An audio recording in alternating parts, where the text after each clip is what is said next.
24 अक्टूबर 2021 ये वो दिन था जिस दिन पाकिस्तान की क्रिकेट को एक बूम मिला था और पाकिस्तान की तमाम नेशन को, हर यंगस्टर को, हर क्रिकेट लवर को एक नया ख्वाब नज़र आया था कि शायद हमारी टीम भी किसी काबिल। जबकि अगर हम लोग अपनी हिस्ट्री को देखें तो जो लोग शुरू से क्रिकेट देखते आ रहे हैं उनको पता होगा कि पाकिस्तान की क्रिकेट का क्या हाल था। हर बच्चे को एक शौक़ होता था क्रिकेटर बनने का और हर बंदा सिर्फ शाहिद अफरीदी को आइडलाइज़ करता था। लेकिन 2021 का वो वर्ल्ड कप था जब पाकिस्तान के फैंस को पता लग गया था कि हम लोगों की टीम किसी डायरेक्शन में जा रही है, कुछ फ्यूचर नज़र आ रहा है पाकिस्तान के प्लेयर्स का। वो काम जो आज तक कोई कैप्टन नहीं कर सका था वर्ल्ड कप स्टेज पे इंडिया को हराने का, वो बाबर आजम से हुआ था। इसलिए हम लोगों को बाबर आजम, इसलिए पूरी आवाम को बाबर आजम से एक अटैचमेंट हो गई थी as a favourite player. Babar Azam के इतने सारे फैंस बन गए, उस बंदे को काफ़ी पॉपुलैरिटी मिली उस बात से। इवन हम लोगों का जो जुनून जो एक किस्म से मर गया हुआ था टीन एज में, वो भी एक किस्म से रिवाइव हो गया था कि हम लोगों को पता था कि आगे क्रिकेट देखनी है और खेलनी है।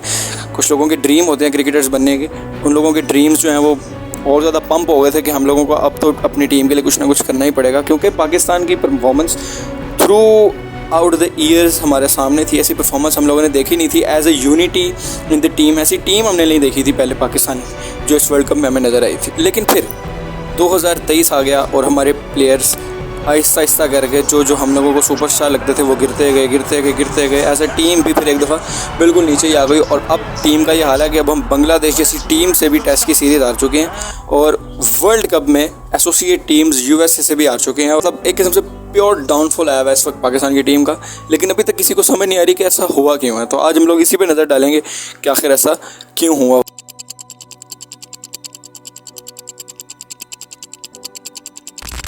18 अक्टूबर 2019 ये वो दिन था जब पीसीबी मैनेजमेंट की तरफ से एक बड़ा स्टेप लिया गया हमारी पाकिस्तान की टीम की वर्ल्ड कप में बहुत गंदी परफॉर्मेंस को देखने के बाद मोहम्मद सरफराज को कैप्टनसी से हटाकर बाबर आजम को वाइट बॉल का कैप्टन और फिर उसके बाद ऑल फॉर्मेट्स का कैप्टन डिक्लेयर कर दिया गया। एक पूरी नई टीम तैयार की गई पीसीबी की तरफ से। ये वो अच्छा स्टेप था जो पीसीबी ने लिया। और जब ये टीम वर्ल्ड कप खेलने जा रही थी तो बहुत सारे हमारे एक्सपर्ट्स जो अपनी तरफ से एक्सपर्ट्स बन रहे थे, उन लोगों को सामने हम लोगों ने देखा कि जी वो चैनल्स पे आके या पॉडकास्ट में आके या इंटरव्यूज़ में आके ये बकवास कर रहे थे जी कि इससे तो घटिया टीम ही कोई नहीं है, मैंने तो इतनी वर्स्ट टीम कभी देखी नहीं पाकिस्तान की।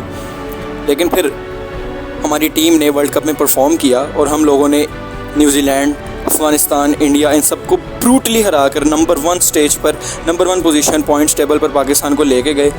लेकिन फिर सेमीफाइनल में आके वो एक चवल बंदे की वजह से हम वो मैच भी हार गए, जो कि आज तक दर्द होता है पाकिस्तान के फैंस को उसका। दैट्स नॉट द पॉइंट कि हम क्यों हारे। पॉइंट ये है कि आखिर अब ऐसा क्या हो गया है कि अब हमारी टीम ऐसा खेल नहीं पा रही है। आखिर ऐसी क्या वजह।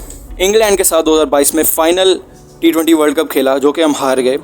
वो भी हम लोगों को पता है कि हम लोगों की टीम किस तरह वहाँ तक किल के गई थी, पूरी कौम की दुआओं के साथ गई थी, जो कि हर दफ़ा होता ही है। लेकिन एक इंटेंट नज़र आता था, एक प्लेयर्स के अंदर वो जज्बा और वो जुनून नज़र आता था कि हम लोगों ने कुछ करना है। 5 मई 2023 को पाकिस्तान की टीम ODI की नंबर 1 टीम डिक्लेयर कर दी गई थी और ऐसा हिस्ट्री में कोई कैप्टन ऐसा नहीं कर पाया था कि पाकिस्तान को ODI में नंबर 1 पोजीशन पर लेके जा सके। लेकिन ये भी बाबर आजम की नज़र हुआ था।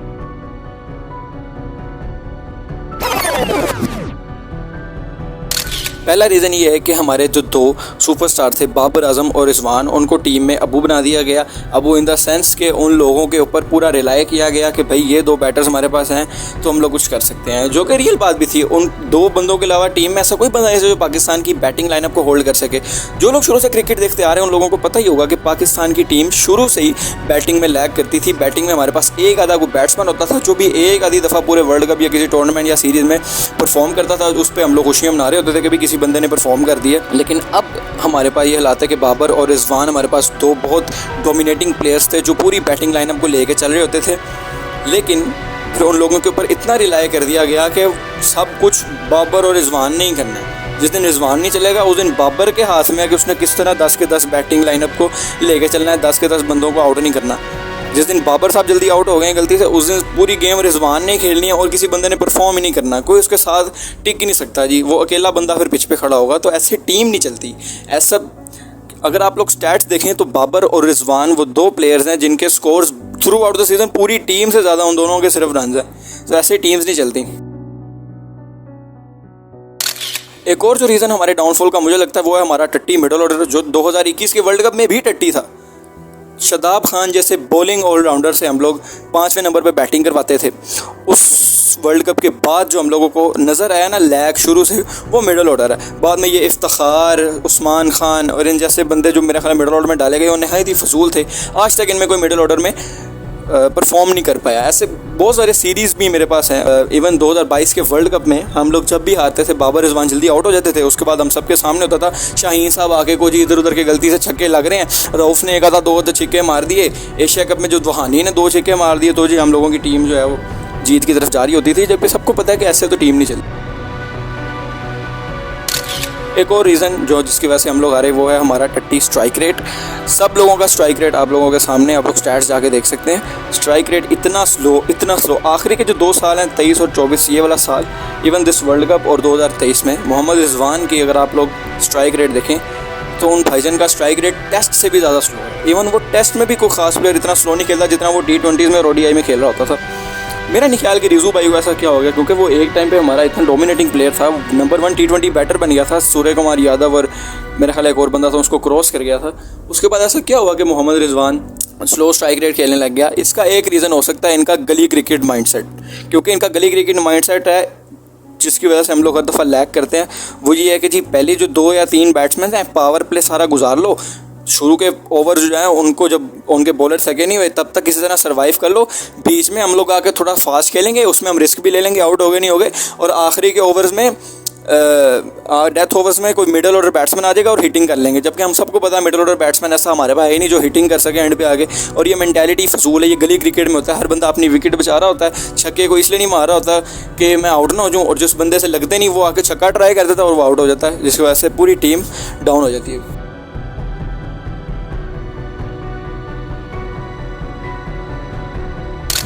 एक और मेरा ख्याल है सबसे मजबूत रीज़न कि हमारी टीम क्यों लैग कर गई, वो है हमारी कुत्ती मैनेजमेंट, जिसने आप लोग खुद ही हिसाब लगाएं 4 PCB चेयरमैन पिछले 2 सालों में हमारे बदल चुके हैं, पिछले 3 सालों में बदल चुके हैं। रमीज़ राजा के बाद नजम सेठी, फिर वो ज़का अशरफ, उसके बाद ये अब मोहसिन नकवी साहब। ज़ाहिर है हर चेयरमैन का अपना अपना डिफरेंट पॉइंट ऑफ व्यू होता है, वो अलग अलग तरह से काम करते हैं। रमीज़ राजा साहब आए, उन्होंने पूरी टीम ही उठा के बदल दी। नजम सेठी साहब आए, उन्होंने देखा वो जिस तरह टीम चल रही है चलने दो, उन्होंने कोई ज़्यादा खास स्टेप्स लिए नहीं, जो लिए भी उनका कोई फ़ायदा ही नहीं हुआ। उसके बाद ज़का अशरफ साहब ऐसी चवल मार के कि उन्होंने बाबर आजम को पहले कप्तानी से हटा दिया और शाहीन अफरीदी को नया कैप्टन बना दिया। और उसके बाद जब शाहीन साहब वो चल नहीं सके तो उन्होंने किसी ना किसी से पता नहीं रिज़ाइन दे दिया ज़का अशरफ साहब ने। बाद में जो मोहसिन नकवी साहब आए, उन्होंने कहा जी जब शाहीन की परफॉर्मेंस देखी उनकी कप्तानी में, उनको हटा दिया और फिर दोबारा से बाबर आजम को कैप्टन बना दिया। ये बहुत होता है किसी भी प्लेयर का मोरल को इफ़ेक्ट करने के लिए। शाहीन का अगर आप लोग देखें तो उसको इतना ज़्यादा ट्रोल किया जाता है कि वो लड़ाइयाँ करता है, या उसकी टीम में अब बनती नहीं है, या उसके ईगो इश्यूज़ हैं कि वो या तो वो लाहौर का जब कैप्टन बना लाहौर कलंदर्स का PSL में, उसके बाद से उसके अंदर ये ईगो आ गई। ऐसा कुछ नहीं है, उसके अंदर जो कुछ भी डाला गया है, क्योंकि वो तो भाईजान बच्चा ही था ना। शाहीन साहब हमारी एज के हैं, हमसे थोड़े से ही बड़े, कोई गाइड करने वाला इतना था नहीं जिसने उसको गाइड करना था। ये सब मैनेजमेंट के कसूर है, जिसकी वजह से हमारे प्लेयर्स में जो ईगो है या जो कप्तानी अब ले नहीं रहे, या जो इनके आपस में इख्तलाफात हैं। क्योंकि अब के अगर आप मैचेस देखें पिछले बांग्लादेश वाली जिसमें जो पीछे बांग्लादेश वाली सीरीज़ हुई है, उसमें आप लोग देखे होंगे प्लेयर्स में कोई अंडरस्टैंडिंग ही नहीं है। विकेट लेने के बाद खुशियाँ नहीं मना रहे, जो जैसे पहले सेलिब्रेशन वो हसन अली साहब आके जनरेटर वाली सेलिब्रेशन करते थे, अब ऐसा कुछ नहीं हो रहा। टीम में यूनिटी नहीं है, कोई एक आधा बंदा विकेट लेता है, कोई उसको शाबाश भी नहीं कहता। शान महसूस साहब बस लोगों को गुजारिश कर रहे होते थे कि भाई तेरी मेहरबानी पीछे जाके खड़ा हो जा, भाई तेरी मेहरबानी इधर मिड ऑफ पे आके खड़ा हो जा। यूनिटी नहीं है टीम में, यूनिटी तोड़ दी गई है। यूनिटी इनकी आपस में गलती नहीं है, गलती सारी मैनेजमेंट की है। ये कसूर सारा PCB मैनेजमेंट को, मेरे ख्याल से तो यही रीज़न है कि हम लोगों का ऐसा लैग क्यों है। As a fans, as a nation, as a entertain and as a watcher of cricket, हम लोगों का काम सिर्फ ये है कि हम अपनी टीम को सपोर्ट करें। लेकिन सपोर्ट बंदा सिर्फ तब तक करता है जब तक उसका विल उसको इजाज़त दे रहा होता है। बाद में लोग भी बोर हो जाते हैं क्रिकेट से। मैं खैर ये होप करता हूँ कि पाकिस्तान में कम से कम ऐसा टाइम कभी ना आए कि जिन लोग जो हैं वो क्रिकेट देखना ही छोड़ दें।